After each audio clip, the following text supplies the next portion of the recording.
दोनों मिलकर के प्रदेश को बर्बाद करना चाहते हैं। वहीं सरकार जो है, जो आंदोलन चल रहा है किसानों का, जो 7.5 महीने से किसान आज टिकरी के, सिंगू के, गाजीपुर के, शाहजहाँपुर के बॉर्डर पे बैठा है, जहाँ उसकी बात को स्वीकार करना चाहिए, वहाँ कहीं विवादित करके उसको ख़त्म करने की कोशिश में। लेकिन किसान विचलित नहीं होते। किसान तो और मजबूती के साथ इस लड़ाई को लड़ेगा और हर हालत के अंदर की सरकार को किसान की बात को मानना पड़ेगा।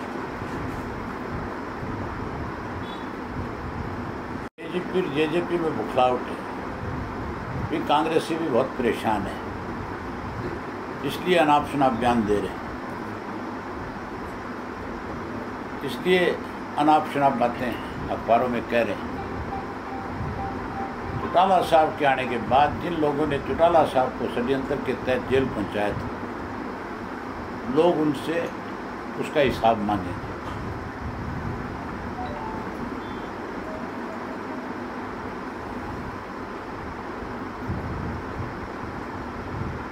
आज कांग्रेस के लोगों के बयान छपे हैं। उन्होंने मेरे ऊपर ये आरोप लगाया कि अभय सिंह लोगों को झूठ बोल करके गुमराह कर रहे हैं। उन कांग्रेसियों से मैं पूछना चाहूँगा कि 2007 में प्रदेश में, देश में किसकी सरकार थी? वो तो बात 2003 की करते हैं कि 3 में सुप्रीम कोर्ट ने सीबीआई को केस, इसकी जांच सौंपी थी और उसकी इंक्वायरी सौंपी थी कि आप इसकी पड़ताल करके कोर्ट को बताओ कौन लोग जिम्मेवार हैं। 2003 की जो एफआईआर है उसमें चौटाला साहब का कहीं नाम नहीं है, और जब चार्जशीट दाखिल हुई तब भी चौटाला साहब का कहीं कोई नाम नहीं था। 2007 के अंदर एक एडिशनल चार्जशीट दी गई जिसमें 120B में एक षड्यंत्र के तहत चौटाला साहब का नाम दिया गया। ये कहते हैं हमारे 10 साल में चौटाला साहब के खिलाफ कोई पर्चा ही दर्ज नहीं हुआ। तो 2007 में किसका राज था? एडिशनल चार्जशीट सीबीआई लेके आई थी। आप कहते हो सीबीआई सरकार की कठपुतली है, तो तुम्हारी कठपुतली थी इसका मतलब? ये लोग दोषी हैं। अब ये कहीं अपने आप को लोगों के सामने बचाने के लिए इस किस्म के बयान दे रहे हैं। लेकिन हरियाणा प्रदेश की जनता जो है किसी बात को जल्दी भूलती नहीं। इनका हिसाब हरियाणा की जनता जरूर करेगी, इनको इनके किए की सजा जरूर देगी। और चौधरी ओम प्रकाश चौटाला के साथ प्रदेश के लोग इंसाफ करेंगे। एक बार चौटाला साहब को फिर से इस प्रदेश की बागडोर सौंप करके इस बात पे मोहर लगाएंगे कि जो दोषी हमने उनको सजा दे दी और आपको फिर हमने वही सम्मान लौटा दिया।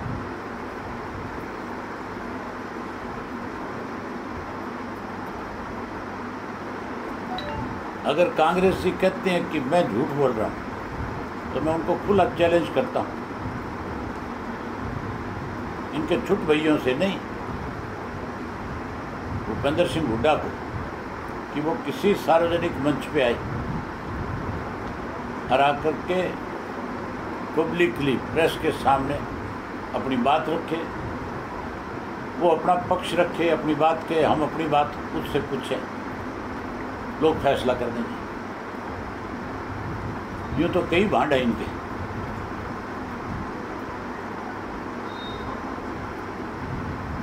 भांडे बोल रहे थे, हैं? वो भांडे बोल रहे थे अखबार में।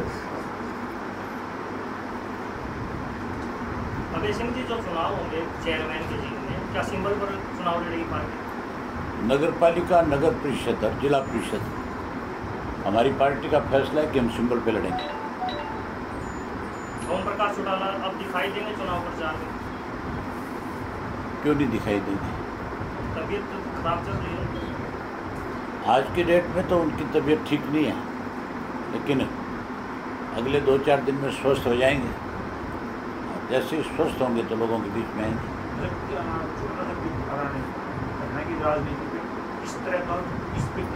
में रहते हो, लोगों से चर्चा नहीं करते। असर उस दिन देखियो आप, जिस दिन चौटाला साहब जींद में आएंगे, उस दिन फिर फंक्शन धर्मशाला में नहीं होगा। उस दिन तो कोई बड़ी जगह तय करनी पड़ेगी। इस जींद के अंदर हजारों लोग आएंगे चौधरी ओम प्रकाश चौटाला का वेलकम करने के लिए, क्योंकि जींद उनकी अपनी धरती है। उन्होंने जींद के अंदर हमेशा अपनी राजनीति जो है, अपनी सारी प्रतिष्ठा जो जींद के लोगों के हाथ में दे के रखी है। जब से अभय सिंह चौटाला ओम प्रकाश चौटाला बाहर आए हैं, इलाहाबाद का चुनाव देखा जा रहा है कि ओम प्रकाश चौटाला को लड़ना चाहिए। सोशल मीडिया पर एक वायरल पोस्ट दी।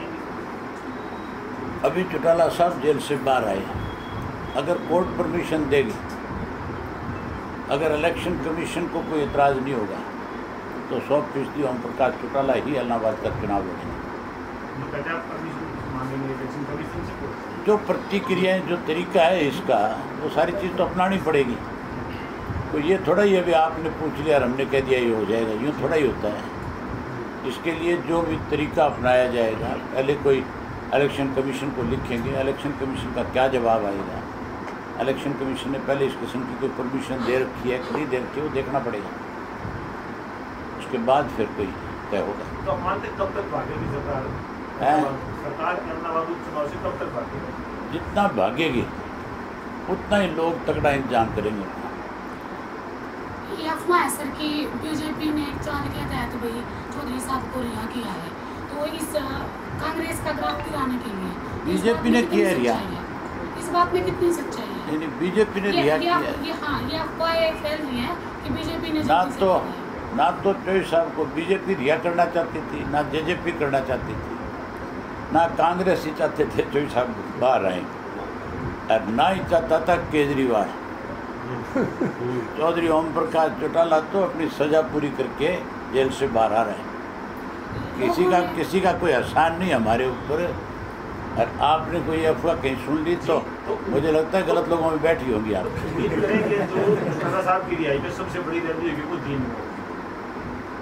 रैली तो चौधरी देवीलाल जी के जन्मदिवस पे करेंगे, और उस रैली जब चौधरी देवीलाल का सम्मान दिवस हम मनाएंगे, उस दिन आप सबको इनवाइट करेंगे। उस जन्मदिन का, उस सम्मान दिवस का महत्व ही कुछ और होगा। मैं आज वो चीज़ें नहीं आपके सामने अनाउंस करना चाहता, लेकिन उसका बहुत बड़ा महत्व होगा। तो जींद का अधिकार तो ज़्यादा है, वो तो पार्टी फैसला करती है। वो तो पार्टी में संगठन के लोग सारे बैठते हैं, वो तय करते हैं कि कहाँ करना है। जहाँ उनका फैसला होगा वो मानेंगे। अगर आपकी इच्छाएं ये है कि जींद में करें, तो हम आपकी इच्छा भी उनके सामने जरूर रखेंगे कि भाई सारे प्रेस के लोग चाहते हैं कि भाई जींद में हो।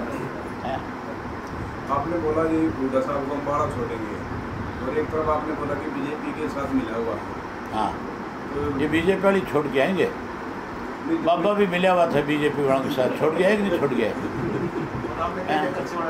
आप भी पिता लो मिल के उनके साथ, आपने भी कहीं ना कहीं छोड़ी होंगी। भूमिका रही नहीं, मेरी भूमिका आज भी है। 7 महीने से ऊपर का समय हो गया, सैकड़ों किसान भी शहीद हो गए। जो किसान आंदोलन में किसानों की मदद कर रहा है, कहीं ना कहीं सरकार उसको परेशान करने का काम कर रही है। राम सिंह राणा को परेशान कर रही है सरकार। किसी को कर रही है, क्या कर रही है सरकार? तो अपनी तरफ से आंदोलन को तोड़ने के लिए हर अच्छे हथकंडे अपनाएगी, लेकिन सरकार अपने इन अच्छे हथकंडों में कहीं कामयाब नहीं होगी। किसान विचलित नहीं होगा, मैंने आपसे खुल के कहा। किसान और मजबूती से, और जेजेपी की सरकार बनी तब से हर वर्ग के लोग प्रदेश में दुखी हैं। सरकार बनने के बाद किसान अपनी पहली फसल धान की बेचने गया था। वो उम्मीद तो ये करता था कि कोई बोनस मिलेगा, क्योंकि सत्ता में जो लोग शामिल हुए थे उन्होंने कहा था कि किसान फसल बेचने जाएगा तो 200 रुपये पर क्विंटल के हिसाब से बोनस के रूप में किसान को देंगे, लेकिन उसको 300 रुपये क्विंटल के हिसाब से नमी के नाम के ऊपर उसकी जेब पे डाके डले। और जैसे ही धान की फसल बिक गई, उसके बाद कोरोना की महामारी शुरू हो गई। उस कोरोना की महामारी में 9 बड़े घोटाले इस सरकार में बैठे लोगों ने किए, जिसमें सरसों का घोटाला हुआ, गेहूं का घोटाला हुआ, उसके बाद शराब माफिया खड़ा किया गया और उसके साथ साथ रजिस्ट्री में घोटाला हुआ। जो सरकारी खरीद हुई मेडिसिन की कोरोना के नाम पर 450 करोड़ रुपए का घोटाला हुआ था, जो हमने सरकार के सामने विधानसभा में रखा था। किसी एक भी घोटाले की जांच तो कराई, लेकिन सार्वजनिक नहीं करी। उससे एक चीज़ साफ हो जाती है कि जिन लोगों ने ये घोटाले किए उनके तार सीधे सरकार के साथ जुड़े हुए थे और उसमें सत्ता से बैठे लोगों के नाम उसमें शामिल हो रहे थे। इसलिए उस रिपोर्ट को सार्वजनिक करने के बजाय दबाया गया। हर व्यापारी कर्मचारी से सत्ता के साथ कहीं जुड़ा हुआ है, उसको छूट मिल गई कि जो मर्जी करो, कार्रवाई थोड़ी नहीं है। इसलिए आज जो है इस देश में सबसे ज़्यादा भ्रष्ट अगर कोई प्रदेश है तो उस प्रदेश का नाम हरियाणा प्रदेश है, जहाँ भ्रष्टाचार ज़्यादा है वहीं कानून व्यवस्था खत्म हो गई है। जिस दिन अपहरण के, बलात्कार के, चोरी के, डकैती के और गैंगवार के कितने ही केस आज रोजाना हो रहे हैं। पुलिस उन लोगों को संरक्षण देती है जो अपराध को बढ़ावा दे रहे हैं। सत्ता में बैठे लोग भी अपराध करने वाले लोगों को संरक्षण दे रहे हैं। बेरोजगारी उससे भी ज़्यादा बुरा हाल है। 26 पॉइंट कुछ बेरोजगार लोग आज हरियाणा प्रदेश में है। अगर इसी स्पीड से चलते रहे तो हरियाणा नंबर 1 पे चला जाएगा। वहीं विपक्ष भी जो है, आज विपक्ष नाम की चीज नहीं है। विपक्ष का लीडर की कठपुतली है।